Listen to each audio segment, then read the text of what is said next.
Hello বন্ধুরা, আমি মন চলে এসেছি আবারও একটি ব্লগ নিয়ে তোমাদের সাথে শেয়ার করতে। হাতে ডাঁটা থেকে বুঝতেই পারছো যে আমরা কোথায় চলে এসেছি। ওই দেখো ওপরে লেখা আছে নৈহাটি বড়মা। তো সবাই জানো বড়মাকে আমরা সবাই চিনি। বড়মা খুবই জাগ্রত।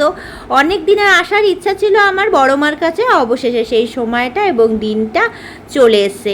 তো আমরা যথারীতি ডালা কিনে নিয়ে যাচ্ছি। এই দেখো আমার বড়মশাই হাতে ডালা নিয়ে যাচ্ছে আর আমি পিছনে ভিডিও করতে করতে যাচ্ছি। তো এমনই দিনে আমরা বড়মার কাছে এসেছি কৌশিক অমাবস্যার ঠিক আগের দিন, মানে রবিবার দিনকে আমরা এসেছি। যখন আমরা বড়মার কাছে এসে পৌঁছাই, খুব বৃষ্টি থাকার জন্য আমরা বেসিক্যালি লাইন দিইনি। মানে আমরা অনেকটা, যে বড়মার কাছে তোমরা সাধারণত জেনে থাকবে যে বড়মার কাছে প্রচুর ভিড় হয়, প্রচুর লাইন হয়, 2-3 ঘন্টা লাইন দিয়ে সবাই বড়মার কাছে পুজো দিতে পারে। কিন্তু বৃষ্টি থাকার জন্য এবং বড়মা চেয়েছিল যে আমরা সুস্থভাবে পুজো দিই, সেজন্য একদম লাইন ছিল না। জাস্ট ডালাটা নিয়েছি এবং হুড়হুড় করে ঢুকে গেছি বড়মার কাছে পুজো দিতে এবং অনেকক্ষণ দাঁড়িয়েছিলাম বড়মার কাছে। বড়মার কাছে পুজো দেওয়ার পরে আমরা বেরিয়ে গেছি মা অন্নপূর্ণা মন্দিরের উদ্দেশ্যে এবং নৈহাটি থেকে ট্রেনে ধরে আমরা তখন চলে যাচ্ছিলাম ব্যারাকপুরে। ব্যারাকপুর থেকেই যাব হচ্ছে মা অন্নপূর্ণার মন্দির। তোমরা সাধারণত জানো যে মা অন্নপূর্ণার মন্দিরটির কথা অনেকেই জানো, আবার অনেকেই জানো না। এই মা অন্নপূর্ণার মন্দিরটি তৈরি করেছিলেন রানী রাসমণির কনিষ্ঠা কন্যা জগদ্দম্বা। গঙ্গার তীরেই অবস্থিত, দক্ষিণেশ্বরের আদলেই তৈরি, যেন মিনি দক্ষিণেশ্বর। তো তোমাদের দেখাবো ভেতরটা ঘুরে। তো চলো আমরা এবার একটু ভেতরে প্রবেশ করি এবং মা অন্নপূর্ণার মন্দিরটা ভালো করে ঘুরে দেখে নিই। এটা হচ্ছে মেন প্রবেশপথ। দেখো সামনেই লেখা রয়েছে সোনার অন্নপূর্ণা মন্দির। তো আমরা এবার ভেতরে ঢুকে যাচ্ছি, মানে প্রবেশ করছি। মন্দিরটাকে দেখো পুরো যেন মনে হচ্ছে দক্ষিণেশ্বরের মন্দির, কিন্তু ধোকা খেলে হবে না বন্ধুরা, এটা দক্ষিণেশ্বরের মন্দির না, এটা হলো ব্যারাকপুরের আমাদের অন্নপূর্ণার মন্দির। এই ভেতরে দেখো ঘাসে ভর্তি, কিন্তু দক্ষিণেশ্বরের মন্দিরটা পুরোই প্লেন, পরিষ্কার। তো চলো এবার ভেতরে যাওয়া যাক, মন্দিরটা আরেকবার ভালো করে দেখে নাও। এবার ওই সাইডে তোমাদের দেখাবো। এই দেখো এটা হলো আমাদের রানী রাসমণির কনিষ্ঠা কন্যা জগদ্দম্বার একটা মূর্তি বা স্ট্যাচু, যেটাই বলতে পারো বলো। আর দেখো কত লোকজন এসছে, কারণ আমরা জানি সন্ধেবেলায় সব জায়গায় আরতি হয়। তো 7টার সময় এখানে সন্ধে আরতি হয় মা অন্নপূর্ণার। তো সবাই সেই জন্যই চলে এসছে, স্থানীয় লোকেরাও এসছে, আবার আমাদের মতন যারা আছে মানে ঘুরতে ঘুরতে চলে এসছে তারাও চলে এসছে। তো চলো এবার জুতোটা খুলে ভেতরে প্রবেশ করি। মানে মা অন্নপূর্ণাকে আমি তোমাদের দেখাতে পারি কি না, তো চলো সেটাই আমরা এখন দেখে নিই।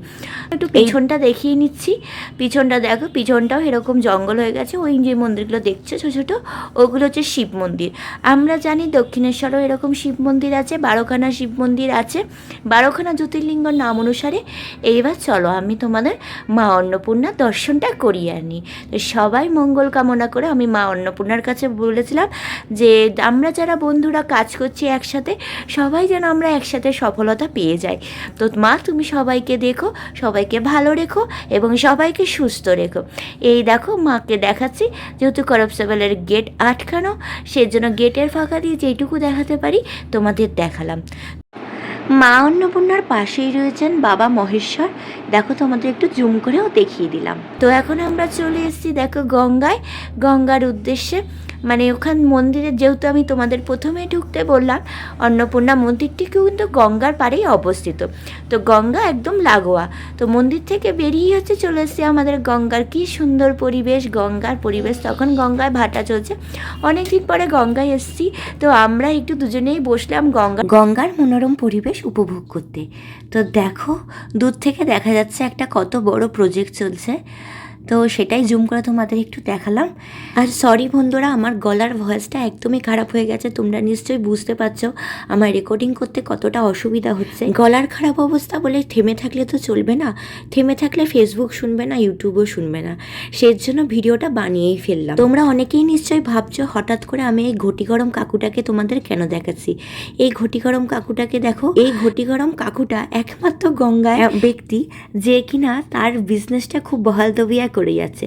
মানে কি বলতো, ঘটি গরম কাকু এত এত চানাচুর আনছে আর বহাল তবিয়ার নিমিষের মধ্যে, চোখের নিমিষে সব উঠে যাচ্ছে। আর ঘটি গরম কাকুটা সত্যি হাতে জাদু আছে বলতে হয়, অসাধারণ বানাচ্ছেও, সেই জন্যই হয়তো তার এত ভিড়। আর তাকে জিজ্ঞেস করাতে সে বলল তার নাকি এরকমভাবেই চলে যে নিমিষের মধ্যে সব শেষ হয়ে যায়। সে নাকি দীর্ঘ 24 না 26 বছর ধরে এই ঘটি গরম বিক্রি করেই জীবিকা নির্বাহ করছেন এবং সেই ঘটি গরম বিক্রি করেই তার ছেলে আজকে একটা নামকরা প্রাইভেট কোম্পানিতে চাকরি করছে। আমি কোম্পানির নামটা বলতে পারবো না, তাই জন্য আমি বললাম নামকরা প্রাইভেট কোম্পানিতে চাকরি করছে।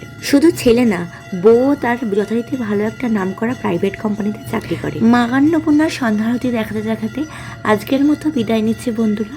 ভালো থেকো, সুস্থ থেকো, আর ভিডিওটা ভালো লাগলে অবশ্যই লাইক করো, কমেন্ট করো, আর বন্ধুদের সাথে শেয়ার করো।